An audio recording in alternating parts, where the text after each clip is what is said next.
అండి ఫుల్గా ఆకలి అవుతుంది. మా అత్తమ్మేమో ఈ బొబ్బల కర్రీ చేసింది. ఇలా బొబ్బలుగా ఉన్న ప్రతి కర్రీ అంటేనే నాకు నచ్చదు. ఇంట్లో ఏ కర్రీ నచ్చకున్నా తొందరగా గుర్తుకొచ్చేది ఎగ్ కర్రీనే. మీకు కూడా ఇంతేనా? ఏదో ఈ బొబ్బల కర్రీతోని కొంచెం అంటే తింటా కానీ మొత్తం అన్నం అయితే నా వల్ల కాదు. అగో నాకు ఈ కర్రీ నచ్చదు కదా అని మా అత్తమ్మ ఎగ్ కర్రీ చేసుకో అని చెప్పిపోయింది. చిన్నారికి అంగన్వాడీలో ఇచ్చిన ఎగ్స్ ఉండే ఫాస్ట్గా మా చిన్నాన్ని రెడీ చేసి పడుకోబెట్టి కథం నా ఎగ్ కర్రీ స్టార్ట్ చేసిన.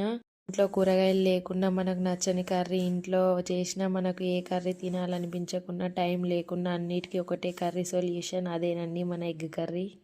టేస్టీ ఫాస్ట్గా అయిపోతుంది రెసిపీ. మన టమ్మీకి ఫుల్గా తిన్నట్టు అనిపిస్తుంది. ఇంకైతే ఇలా ఎగ్ బుజ్జి అంటే ఫుల్ ఇష్టం. వచ్చిన ప్రతిసారి 1 మంత్ లీవ్ అయితే వచ్చిన 25 డేస్ ఈ ఎగ్ బుజ్జినే చేయమని తింటాడు.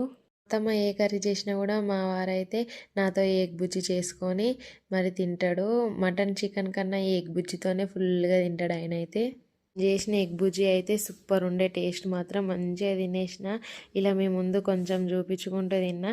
ఇక కథం టీవీ చూసుకుంటూ తినేద్దాం అనుకున్న కథం మా చిన్నారి లేవనే లేచింది. పిల్లలు ఎప్పుడు ఇంతేనండి, తినేటప్పుడే లేస్తారు. ప్లీజ్ అండి వెళ్తూ వెళ్తూ సబ్స్క్రైబ్ చేసుకోండి.